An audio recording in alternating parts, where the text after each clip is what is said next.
देवस्थानच्या माध्यमातून आज होलिकोत्सव आज वर्षानुवर्षे साजरा केला जाते। अतिशय गुण्यागोविंदाने हा सण साजरा केला जातो आणि अशीच प्रथा ही वर्षानुवर्षे चालू राहावी अशी आईच्या चरणी प्रार्थना करतो। आई भवानीचा उदो। नमस्कार मंडळी, कशात सर्वजण? मी जीवन आपला जीवन व्लॉग तर्फे तुमचं पुन्हा एकदा स्वागत करतोय। होळीच्या प्रथम सगळ्यांना हार्दिक हार्दिक शुभेच्छा देतोय। होळीचे व्हिडिओ आपले चालूच आहेत आणि खास शिमगोत्सव श्रीवर्धनकर साजरा करतायत। आज मोठी होळी लागणार आहे आणि खास आकर्षण असणार आहे ती म्हणजे आपली ग्रामदेवता आई सोमजा देवीची होळी। ही होळी पाहण्यासाठी महाराष्ट्रातूनच नव्हे तर वेगवेगळ्या ठिकाणाहून जे पुण्या मुंबईला नोकरी निमित्ताने गेलेले असतात ते सुद्धा आज आवर्जून या होळीला येतात आणि होळीचं खास आकर्षण असतं ते म्हणजे होळीचा जो मधला खांब असतो तो काढण्याचा मान येथील रोहिदास आळीतील हरिजन समाजाला असतो। तो खांब काढल्यानंतरच या ठिकाणी जे होळीला अर्पण केलेले श्रीफळ असतात ते काढले जातात। हे बघायला फार गर्दी असते, पंचक्रोशीतून सगळे भाविक येतात आणि ही होळी तुम्हाला आज पाहायला मिळेल। त्याच्यामुळे आपला हा व्हिडिओ तुम्ही पुढे पुढे पाहत राहा। चला तर आता रात्रीचे 11 वाजून गेलेले आहेत। रात्री ठीक 11:15 वाजता यथासांग पूजा विधी होईल आणि त्यानंतर हा होम लागला जाईल, तो आपल्याला पाहायला मिळेल। चला, मी सुद्धा निघालेलो आहे, तुम्ही सुद्धा चला होळी पाहायला।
सकाळच्याच व्हिडिओला आपण जो पाहिला होता मानाचा जो हळकुंड, जो पहिला हळकुंड लागणार आहे तो आपण सकाळीच व्हिडिओमध्ये पाहिला होता। मानाचा हा जो हळकुंड जो आपल्याला पाहायला मिळतोय याची यथासांग पूजा आता पुरोहितांमार्फत या ठिकाणी गुरुवांकडून केली जाईल आणि या ठिकाणी आता ठीक 11:15 वाजता हा आपला आई सोमजा देवीचा होम आपल्याला पाहायला मिळेल।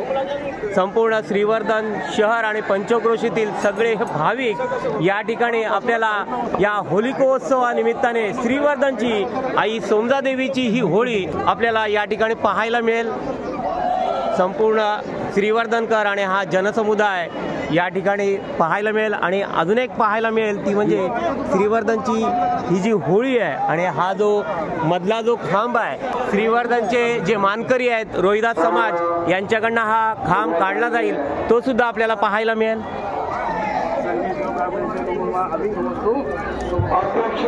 श्रीमंत महापुरुषांचे विष्णुकांत आपलं माणूस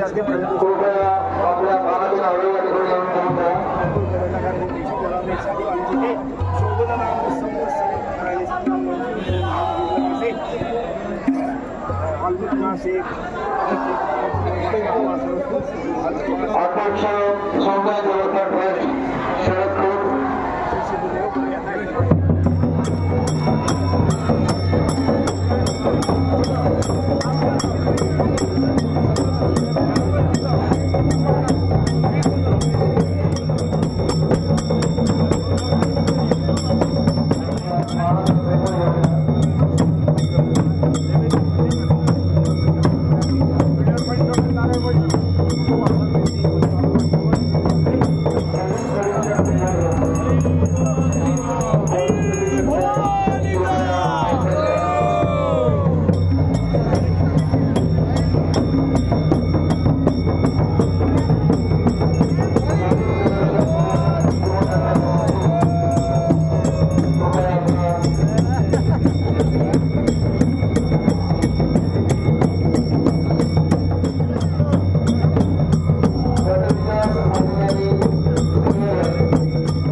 होळी तर लागलेली आहे, पण या ठिकाणी आपल्याला वेळोवेळी सहकार्य करतात ते म्हणजे आपले पोलीस मित्र, जे या ठिकाणी आपल्याला पाहायला मिळतात. गेली 10 दिवस आपल्याला अहोरात्र मदत करतात होळी निमित्ताने, आणि होलिकोत्सव हा आनंदात साजरा व्हावा यासाठी आपल्या पोलीस स्टेशनचे सगळे सहकारी आपल्याला सहकार्य करत असतात. तेच आपल्याला पाहायला मिळतात. क्रांतीस्तंभ आपल्याला या ठिकाणी पाहायला मिळते. आपले मित्र देवाजी सुद्धा आज होळीसाठी आलेले आहेत. बापू आहेत, दुर्मेशजी आहेत आणि सगळे कोठारी परिवार या ठिकाणी पाहतोय. भाभी सुद्धा आहेत. भाभी नमस्कार, होळीच्या शुभेच्छा. आणि आपले सगळ्यांचे मित्र मुकेश दादा सुद्धा आज होळी निमित्ताने पाहतोय. विशालजी कोठारी सुद्धा आहेत आणि सगळं परिवार आणि संपूर्ण पंचक्रोशीतून आलेले सगळे भाविक आपण पाहतोय. श्रीवर्धनची ही होळी जी कुठेही पाहिली नसाल ती आज तुम्हाला पाहायला मिळते. छान अशी होळी आपण आपल्या आई सोमनादेवीची पाहिलं की मान असतो हरिजन समाजाला, आणि या ठिकाणी जो मधला खांब त्यांनी काढला आणि आता या ठिकाणी प्रसाद म्हणून जे नारळ श्रीफळ जे होळीला अर्पण केले जातात ते काढले जात आहेत आता. आणि या ठिकाणी आपले सगळे मित्र कंपनी या ठिकाणी पाहायला मिळतात आणि खास करून कोल्हापूरवरनं आलेले हे पाहुणे आपल्याला पाहायला मिळतात. आपण कधी अशी होळी पाहिलेलीत का श्रीवर्धन सारखी? एक नंबर ना. आणि आपल्याकडे कशा प्रकारे होळी साजरी केली जाते? अशीच असते, पण एवढी मोठी नसते. एवढी मोठी नसते आणि एवढ्या रात्रीपर्यंत कोणीही जागत नाही. एवढ्या रात्रीपर्यंत पण या ठिकाणी मुहूर्त असतात, मुहूर्त बघितले जातात आणि त्यानंतर ही होळी लागली जाते, जी पुन्हा एकदा आपल्याला पाहायला मिळते. आता या ठिकाणी जे श्रीफळ आहेत ते काढले जातात. हे मानकरी आहेत हरिजन समाज रोहिदास आळीतले, हे सगळे मानकरी आपल्याला या ठिकाणी पाहायला मिळतात. छान अशी प्रतिक्रिया आपल्याला या ठिकाणी पाहायला मिळाली की कोल्हापूरवरनं आलेले जे पाहुणे आहेत त्यांनी सुद्धा ही होळी पाहिली. अशी होळी ही श्रीवर्धनची आई सोमनादेवीची होळी जी कधी आम्ही पाहिली नाही, ती अशी होळी त्यांनी पाहिलेली आहे. या ठिकाणी सोमजाई मंदिर ट्रस्टीचे सगळे हे सदस्य आपल्याला पाहायला मिळतात, जे या ठिकाणी ज्यांनी सहकार्य केलं आठवडाभर आणि या होळी निमित्ताने ते आपल्याला पाहायला मिळतात. श्रीफळाचा हा मान सर्वांना दिला जातो. वंश परंपरागत ही रूढी परंपरा जी होळीची आपल्याला या ठिकाणी पाहायला मिळतोय. सगळ्यांना श्रीफळ या ठिकाणी दिला जातोय. आपले मित्र राजू पाटील आपल्या परिवारासोबत आहेत. अनिलजी कडू सुद्धा आज होळीच्या निमित्ताने आपल्याला पाहायला मिळतात. बरोबर 11:15 वाजता आपली होळी लागली आणि रोहिदास आळीतले जे मानकरी आहेत त्यांना हा खांब काढण्याचा मान मिळतो या ठिकाणी. आणि खांब काढल्यानंतर त्या ठिकाणी प्रसाद म्हणून श्रीफळ जे अर्पण केलेले असतात ते काढले जातात.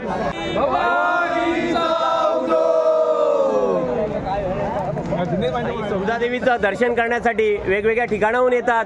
जे मुंबई पुण्याला कामानिमित्त गेलेले असतात ते सुद्धा आज आपल्या या मायगावी आलेले आहेत. संजय काका सुद्धा आहेत. संजय काका चेतारे आपल्या परिवारासोबत आपल्याला पाहायला मिळतात. सर्व भाविक तर आपल्याला पाहायला मिळतात, पण या ठिकाणी होळी पेटलेली आहे आणि मंदिर ट्रस्टीचे सभासद रितेशजी मोरकर आणि विशालजी नागवेकर आपल्याला पाहायला मिळतात. रितेशजी काय सांगाल आपल्या होळी संदर्भात? सर्वप्रथम सर्वांना श्रीवर्धनवासियांना संपूर्ण महाराष्ट्राला या होलिकोत्सव निमित्त शुभेच्छा देतोय. आजच्या होळीच्या निमित्ताने आज होळी पेटलेली आहे. त्याच्यामध्ये आपल्या मनातील सगळे राग मत्सर द्वेष दुसऱ्याबद्दलची चांगली भावना ही निर्माण होती. आपल्या मनातील द्वेष हे नष्ट होऊ दे आणि सगळी सगळीकडे प्रेम पसरावं, सगळ्यांनी आपुलकीच्या भावनेने अशीच आपण हिंदू बांधव एकत्र येऊन अशीच आपले जे हिंदूंचे सण आहेत हे साजरे केले पाहिजेत. आज सौंदर्य देवीच्या आशीर्वादाने आणि सौंदर्य देवस्थानच्या माध्यमातून आज होलिकोत्सव आज वर्षानुवर्ष साजरा केला जात आहे. अतिशय गुण्यागोविंदाने हा सण साजरा केला जातो आणि अशीच प्रथा ही वर्षानुवर्ष चालू राहावी अशी आईच्या चरणी प्रार्थना करतो. आई भवानीचा उदो, आई भवानीचा उदो. खरंच ही जी वंश परंपरागत जी प्रथा आलेली आहे, आई समजादेवीचा हा जो होलिकोत्सव आहे जो दरवर्षी हा आपल्याला पाहायला मिळतोय की या ठिकाणी जे भाविक आहेत वेगवेगळ्या ठिकाणाहून हे वाढतच आहेत. सुभाषजी पोलेकर सुद्धा आहेत आणि दोन शब्द बोलायचे आणि दोन शब्द त्यांनाही सांगायचे आहेत की ही जी परंपरा त्यांनी टिकवून ठेवलेली आहे, जी पूर्वापार आलेली आहे आणि सर्व आपल्याला मंदिर ट्रस्टीचे सभासद तर पाहायला मिळतात. सुभाषजी काय सांगाल? या मंदिराच्या माध्यमातून तुम्ही जो प्रसार करता खरोखर आई समजाईच्या आशीर्वादाने तुम्हाला अजून भरभराटी लागो हीच इच्छा आणि तुम्हाला जास्तीत जास्त बाईट मिळेल.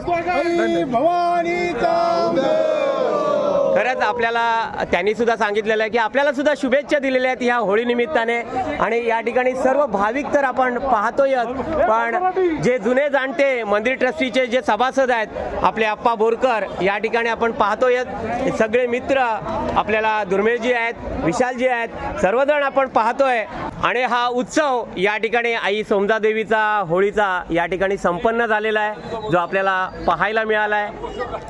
आपल्याला असेच नवनवीन व्हिडिओ पाहायचे असतील तर जरूर आपल्या या व्हिडिओला कमेंट्स करा आणि आपल्याला जर हा व्हिडिओ आवडला असेल तर आपल्या व्हिडिओला लाईक करा, सबस्क्राईब करा आणि सगळ्यांना शेअर करायला विसरू नका. पुन्हा एकदा होळीच्या आणि उद्या येणाऱ्या धुलीवंदनाच्या सगळ्यांना हार्दिक हार्दिक शुभेच्छा. कधी अशी होळी पाहिलेलीत का श्रीवर्धन सारखी? एक नंबर. एक नंबर ना. एक नंबर. आणि आपल्याकडे कशा प्रकारे होळी साजरी केली जाते? आमच्याकडे अशीच असते पण एवढी मोठी नसते. एवढी मोठी नसते आणि एवढ्या रात्रीपर्यंत कोणीही जागत नाही.